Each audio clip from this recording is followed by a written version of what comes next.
ఉద్యోగాలు చేస్తున్న అదృష్టవంతులారా, మేము చాలా చాలా ఇంటర్వ్యూలకు వెళ్ళాం. అక్కడి ఆఫీసర్లు మమ్మల్ని ఎన్నో ప్రశ్నలు వేశారు. మేము సమాధానాలు కూడా ఎన్నో చెప్పాం. అయినా మాకు ఉద్యోగాలు రాలేదు.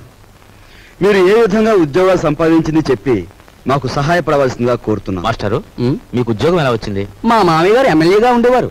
సంతోషం. మీరు మాస్టారు, మీకు ఉద్యోగం ఎలా వచ్చిందో దయచేసి చెప్తారా? ధనలక్ష్మి పెంచింది. ఆవిడెవరు? ఆఫీసర్ గారి భార్య. ధనలక్ష్మి అంటే డబ్బండి. అదే లంచం అన్నమాట. అవునండి. నెక్స్ట్. సార్, మరి మీరు? వినయంతో కూడిన విద్య వల్ల వచ్చింది, కృషితో కూడిన దీక్ష వల్ల వచ్చింది.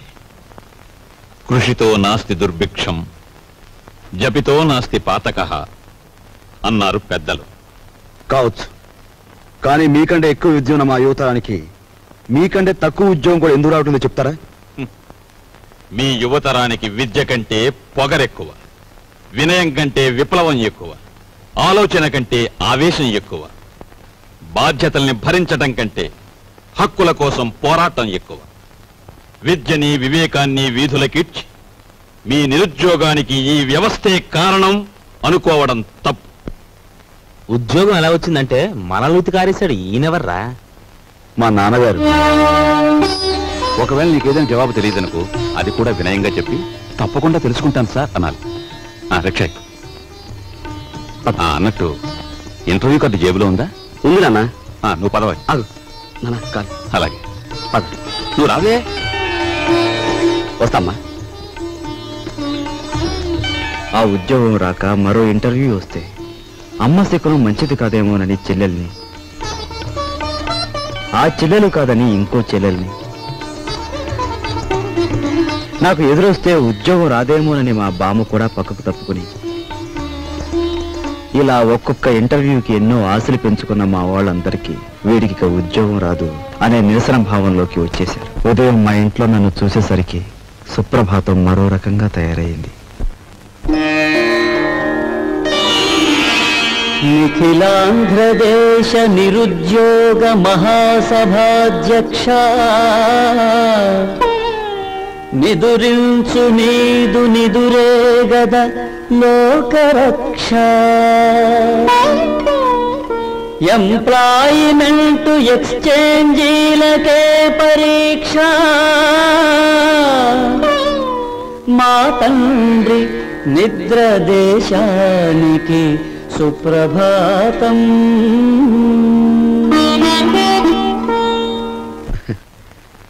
ఉద్యోగం రాలేదన్నదే మన బాధ, మన వాళ్ళు ఇంకా ఉద్యోగస్తులు కాలేదే అన్నదే మన పెద్దల నిస్పృహ.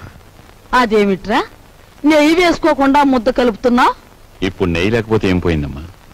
పప్పులోకి నెయ్యి వేసుకోకుండా అన్నం తినడం మన ఇంటా వంట లేదురా. అమ్మాయి, నువ్వు వడ్డించు. ఇంట్లో నేను నిండుకుందత్తయ్య. అయ్యో అయ్యో, పచ్చని సంసారంలో పంచామృతాలు నిండుకుంటే పంచమహాపాతకాలు చుట్టుకున్నట్టేనే. చేతిలో డబ్బు లేక ఆ నెయ్యి నేనే కొనలేదమ్మా. నీకు ఎప్పుడు ఏ పని చేయడానికి డబ్బు ఉంది? ఈ సంసారం నీ హయాంలోకి వచ్చిన తర్వాత పప్పులోకి నెయ్యి కరువే, నెత్తి మీదకి నూనె కరువే. ఏం ఉద్యోగం చేస్తున్నావో, ఏమీ ఎలగ పెడుతున్నావు? ఆ మహారాజు కడుపును పుట్టావు.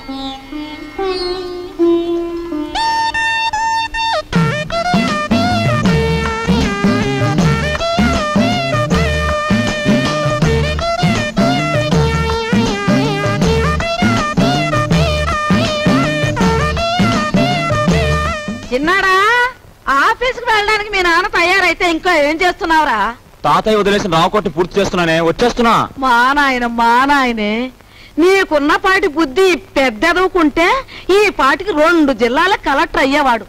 ఒరే నాయనా, ఆ రాంకోటి సాయంత్రం పూర్తి చేద్దు గాని బడికి బయలుదేరు. ఏమండి, సరస్వతిని చూసుకోవడానికి వెంకటపతి గారు వాళ్ళు వస్తా ఉన్నారు.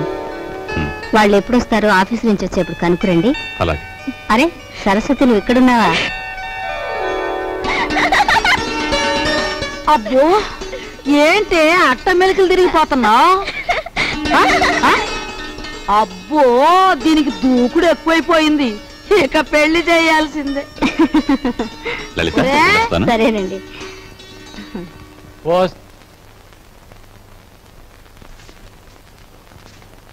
అన్నయ్య, నువ్వు మా అత్తవారికి బాకీ పడిన కట్నం డబ్బు చెల్లించలేదని మా మామగారు అత్తగారు నన్ను ప్రతి క్షణం రాచి రంపాను పెడుతున్నారు. నువ్వు వెంటనే ఆ డబ్బు చెల్లించి నాకు ఈ నరకయాతన తప్పిస్తావని ఆశిస్తున్నాను. ఇట్లు నీ చెల్లి సావిత్రి. ఉత్తరం ఎక్కడి నుంచిరా? సావిత్రి దగ్గర నుంచా? చెంచకుండానే ఆఫీస్ ఉత్తరంలే అమ్మా. ఏం రాపిగా, నీకు డబ్బులు ఇవ్వాలి కదా, 2 రోజుల్లో ఇస్తాలేరా? అట్టగేనండి. లక్ష్మి వెళ్ళవే, రిక్షా ఎక్కువ రండి. ఇది క్రాపు, ఈ షేపు చూస్తుంటే అచ్చు సినిమాలో వెళ్ళంలా యమ సీరియస్ గా ఉన్నాడు. మన పని అవ్వాలంటే ఇలాంటి వాడితో జాయింట్ అవ్వాలి. గురువా, హలో చెప్తాను. ఊరుకోరా, ఊరుకో. ఈ ఫోటో ఎవరిదో బాగా చూసి చెప్పు. ఈ ఫోటో నీదేనయ్యా? దెబ్బ తినేసావు గురువా, నీకు బాడీ ఉంది కానీ మెదడు తక్కువే. ఈ ఫోటో నాది కాదు, భుజంగరావు గారు అని ఈ ఊళ్ళో బాగా సిల్లర్ సంపాదించేసి బాగా మదించిపోయిన పెద్ద మంచి ఫోటో ఇది. యువతలు నేను రౌడీ గురువు గారితో మాట్లాడుతుంటే నువ్వేటబా ఎంతకీ చెప్పొచ్చేది ఏంటంటే, ఇదిగా ఈ మనిషి నా ఇంట్లో తప్పించేసి నన్ను ఆ ఇంట్లో ఎట్టేసావనుకో, చెప్పాను కదా బాగా చిల్లర ఉన్నాడని, ఆ చిల్లర మన ఇద్దరం సరి సమానం పనిచేసుకుందాం. ఎలాగుంది ఐడియా? నీ కంటికి నేను ఎలా కనిపిస్తున్నానయ్యా? గురువా, నీ ముఖం చూడగానే నాకేమనిపించిందంటే ఇక్కడ కూనీలు కంట్రీ పనులు రేట్లు వారీగా చేయబడును అని పోటీ కట్టినట్టు అనిపించింది. అలో వింటున్నావా? వింటున్నా. గురువా, నా బాడీ నిండా ఐడియాలు ఉన్నాయి గాని కలేజా లేదు. నీ కలేజా నా ఐడియాలు జాయింట్ చేస్తే కుమ్మేస్తాను. నేను పోలీసు వాళ్ళకి పాత చుట్టానే కావచ్చు, కానీ నన్ను పరీక్షించడానికి సిఐడి నిన్ను పంపించారని నాకు బాగా తెలుసు. హలో, నేను ఈ పని చేయను, వస్తా. గురువా, హలో, ఇది ఎక్కడ పీకులాడు పంచాంగం నాయన, నన్ను సిఐడి అంటావేట్రా బాబా? ఎవర్రా నువ్వు నామేసేస్తా? బ్రదర్. హలో, నువ్వు మోగోడు కదరా ఎలా మాడుతున్నావు? పైగా నన్ను పెదరు అంటావు. నీ కంటికి నేను పెద్ద ముష్టోళ్ళ కనపడుతున్నాను ఎట్రా? ఏటి ఎదవేశాలు? ఈ వేషం ఒక్కటే కాదు, నువ్వు చూడాల్సిన వేషాలు ఇంకా చాలా ఉన్నాయి. చూస్తావేంటి నా విశ్వరూపం? పట్టుకో పట్టుకో. హలో,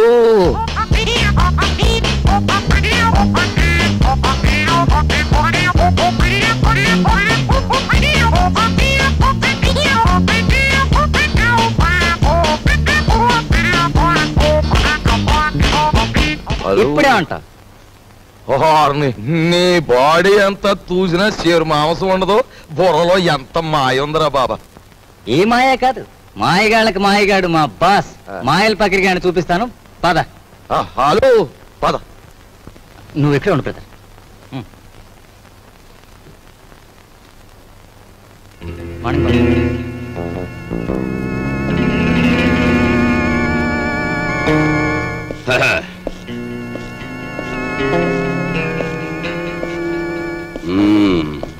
ఏరా, నీ పేరు వరాలా? పేర్లోనే వరాలు ఉన్నాయి కానీ చేతిలో మొరమొరాలు కూడా లేవు.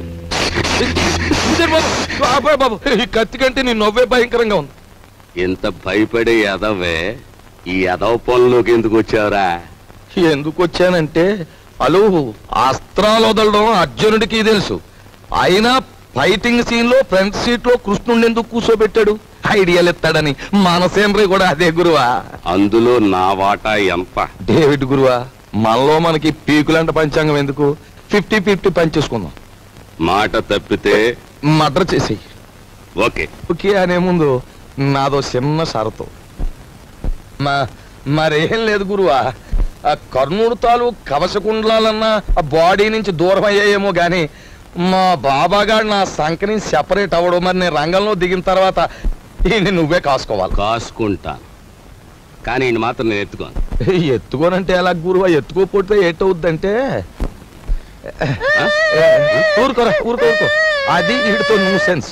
ఆయన చేత ఈడు మన కూడా ఉంటే అల్లరే గాని చిల్లర రాలదు. సరేలే తాలే.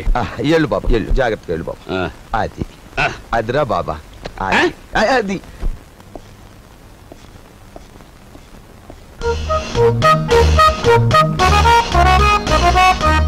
బాబు. నువ్వు చూసుకోవాల్సిన శాంతి అదే. బాగా చూసావా? నిజమే వరాలా? నువ్వు చెప్పినట్టు ఇద్దరు రూపురేఖలు ఒక్కలాగే ఉన్నాయి. నవకాయ బాబు, ఇది ఆఫీసు. ఇదిగో ఆయన వాకింగ్ చూశాం కదా, ఆయన టాకింగ్ కూడా విన్నాం. పద పద.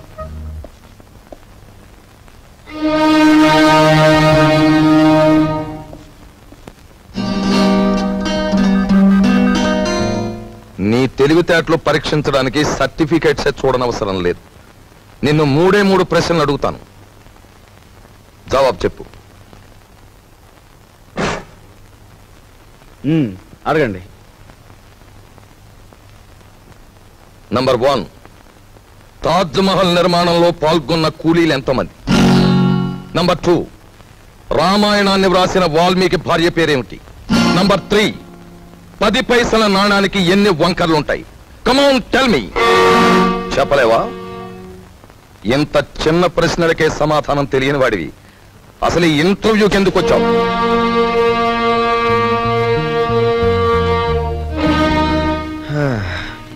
చెప్తాను.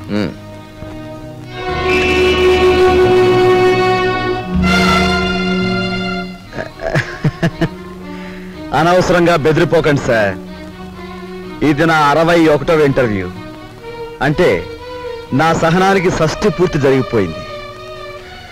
అసలు నేను ఉద్యోగానికి పనికిరాను, లేదా నన్ను ఇంటర్వ్యూ చేయడానికి ఆఫీసర్గా మీరు పనికిరారో ఇప్పుడు తేల్చుకుంటాను. సార్, వాల్మీకి భార్య పేరు మీరు వినలేదు, నేను వినలేదు. కానీ పెళ్ళైన దగ్గర నుంచి మీరు మీ భార్యను చూస్తూనే ఉన్నారు. ఆవిడ చేతికి ఎన్ని గాజులున్నాయో మీరు చెప్పగలరా? ఓకే, 10 పైసల నాణానికి ఎన్ని వంకర్లు ఉన్నాయో నేను తర్వాత చెప్తాను. కానీ రోజు దువ్వుకునే మీ తల మీద ఎన్ని వెంట్రుకలు ఉన్నాయో మీరు చెప్పగలరా? కనీసం ఆ దువ్వుకునే దువ్వునికి ఎన్ని పళ్ళున్నాయో చెప్పగలరా? చెప్పండి. నాకు తెలియదు. మీరు వేసే అడ్డమైన ప్రశ్నలకి మేము సమాధానాలు చెప్పలేకపోతే మమ్మల్ని వెధవలా చూడటం తెలుసా? మిమ్మల్ని చంపకుండా ఎందుకు వదులుతున్నానో తెలుసా? మిమ్మల్ని చంపి నేను హంతకుడుగా మారటం వల్ల మా సమస్యలు పరిష్కారం కావు. అందుకు గుడ్ బై.